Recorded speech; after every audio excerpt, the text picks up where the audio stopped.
Hello, ladies and gentlemen. My name's StepsBasic, and welcome back to the Comfy Cozy Community Show. Don't I look so comfy and cozy? Yes, I do. Anyway, that's not what's important. First of all, before we start, I want to start with a question of the day today, and we're going to see if this works, because I don't get a lot of it. But if you would like to, please leave in the comments below, what is a bucket list item that you have. I wanted to discuss this in a coming episode, so I'm going to leave this question out here for you. Leave that in the comment section down below, and we will talk about it in the next, maybe not the next, but the next or the next. You know what I mean? The next or the next episode, where we talk about bucket list items and things I want to talk about regarding that. But yes, leave your comments down in the comment section, and we'll get back to those. Anyway, that aside, let's talk about today's topic, which is the but-like story. Now, I know this is a weird title, but like, what?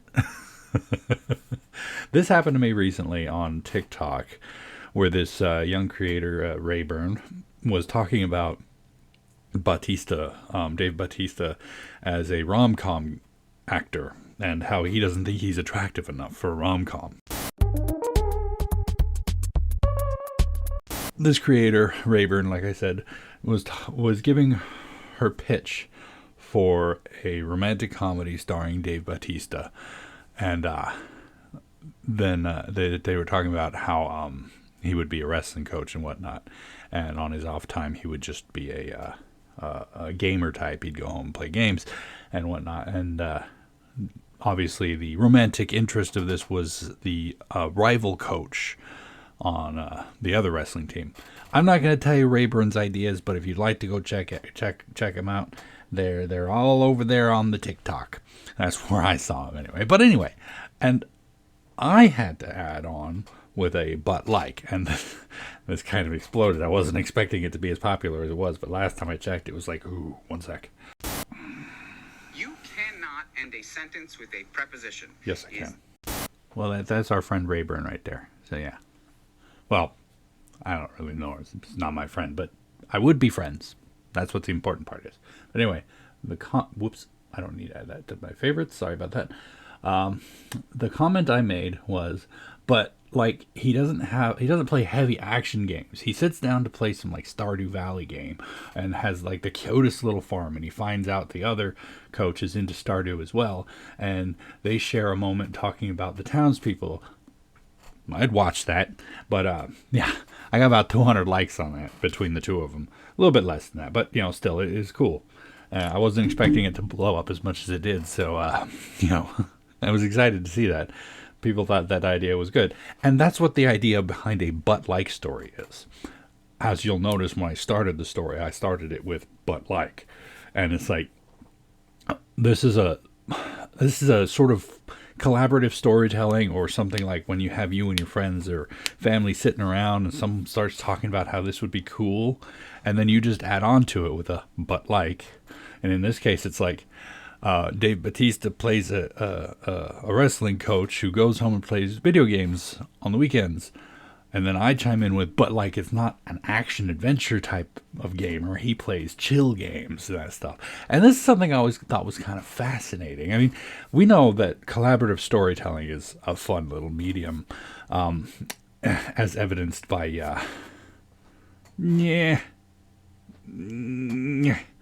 Dungeons and Dragons. People like collaborative storytelling. I myself am a huge fan of collaborative storytelling. And even in my regular writing, I will bounce ideas off of people, not so much as an idea like, hey, fix this idea for me, but like hearing the idea just come out and seeing how it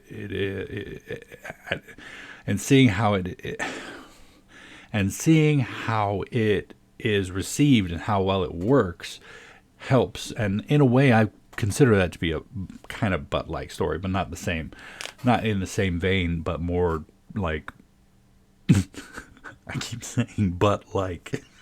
This is why it's a but-like story.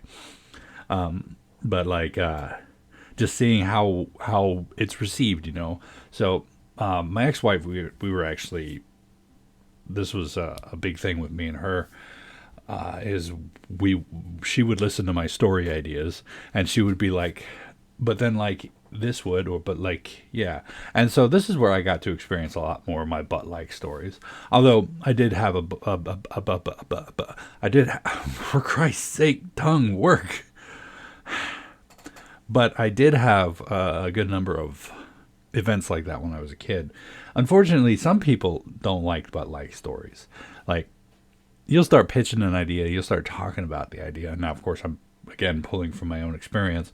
You'll start talking about an idea, a story idea that may not be perfect. Could definitely do with a bit more input, a little bit more but like to it. But unfortunately, there are some people who just immediately shut down an idea, and that's not good. That's not congruent to good storytelling. As a person who's told stories, many stories in my entire life, I can tell you that you don't want to just shut it down, as it were. You want a story that's going to keep moving, even if it's a bad idea. A bad idea can be fixed and improved. And sometimes the collaboration between other people can help to improve that. And so that's a good use for a butt-like stories. You start talking with a friend like, I had this idea for a horror story about a sentient wall of sound. And then your friend's like, but like, not exactly a wall of sound, but it's more like a consciousness that got warped by a computer and released. So it's not so much sound, but that's how it represented to everybody else. So you take a bad idea and you improve on it and make it better, right? But then there's those guys who's just like, I have this idea for a story, a horror story about a sentient wall of sound. And then your friend's just like, God, that is the stupidest idea I've ever heard, man. Why would you even say that? God, oh yeah, look at me. I'm such a big scary wall of sound. I'm like, shut up, dude. Yes, it's not a good idea, I know, but it was an idea. What? I'm not touchy about that. That wasn't what I thought was going to be a good idea for a story at some point before having a lot of my creativity just dashed on a rock without even a second thought. No! But anyway, yeah, that's the sort of thing that I like to think about. And it's like, sometimes you can tell when a story hasn't been but liked. And, it's not so much that it's a bad story. It could be a good story, but it could have been so much better, You get a story like, I don't know. Somebody's like, I want to make a game about a cat. I'm using Stray as an example, but I'm using Stray as an example in a different fashion. Like in the way that you see the game Stray. Somebody's like, I want to make a game about a cat where you're just playing a cat, being a cat, doing cat things. And somebody releases that as a game, and you get a game called Catastrophe, or I forget what the name of that game was, but you just walk around breaking stuff as a cat.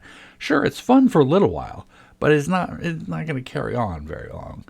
And then you're like, I want a game about a cat. And then your friend's like, but the cat is the only living creature in the world, right? Yeah, so it's like the cat is the only living animal around. But like robots, maybe. And then we have robots who are around. They're not exactly humans and they're not living, but then your cat is able to interact with the robots. So it's not just the only living creature. But like, maybe there's some sort of like, I don't know, some sentient goop thing that's trying to kill the cat because it doesn't like the living things. It's like, oh yeah, we're the robots. We like the robots, but we don't want the living thing. It's not just targeting living things. It doesn't like anything, so it's trying to kill everything. But like, maybe it was like originally intended as like some sort of a waste control thing, and it was supposed to kill it, but then like it killed all the humans, and that's why the cat's the only one alive now. But like, it also threatens the robots because it sees the robots as litter, so it's got to clean up the litter. But like, maybe it was a bacteria that invaded and infected the humans and actually turned them into the thing that's eating it. And then we can have this really creepy section with eyes and everything, but like the cat has to run through it. You know what I mean?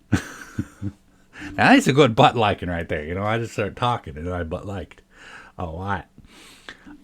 This kind of leads me to wonder, like before when I'm watching movies, like a while back when I was a kid, and I'd see movies had like teams of writers. I would always think, why would they have teams of writers? Like as a writer myself, even back then, I was like, I don't know if I'd be okay with other people writing the same story with me. And like everybody's like, it's gonna cause like mass chaos of people like arguing back and forth. But this is actually probably why they have teams of it, because they know just one person putting out ideas, sure, fine, good, we can get good stories that way. But like maybe we have a whole team of writers so they can just bounce ideas off each other. And of course, we'll have like one person delegated as the, you write things down, we're going to talk about things and tell you what to write down. Sound good? And I've done multiple versions of collaborative storytelling in my time. I love telling stories with my friends. It's fun, And yeah. That's the butt like idea. Let me know if y'all have any butt likes as well. Make sure to leave those in the comments too. But if you got any good, cool butt like stories, let me know. Yeah, apart from that, I don't really have a whole lot more to talk about on that subject. It was a fun subject, but not a whole lot to really say about it. Announcements. Well, I haven't quite had a chance to attempt the live streaming yet. I've had annoying busy week, financial things popping up. Money is so stupid sometimes. I really hate it. But like, you got to do it. You got to do all your things. I am like one episode away from being done with Spider-Man, but I've also got the DLC coming after that, and then I have Miles Morales. So I'm not at a loss for any Spider-Mans. I also am looking forward to and heard that there's going to be a Spider-Man 2. Really psyched about that. That's going to be awesome. But apart from all that, that's going to be it for me for today. I don't have any more announcements. My topic is over, and I wanted to say thank you all so much for joining me for this episode of The Community Show. Hopefully you enjoyed it, and if you did, just come poke that like button for me if you'd like to see more from me. Make sure to hit that subscribe button, and of course, as always, you're more than welcome to leave a comment down in the comment section down below, and I'll get back to you as soon as I can. Oh, when I can, if I can, all that jazz, and tune in next time as we're talking about another topic at another time, and until then,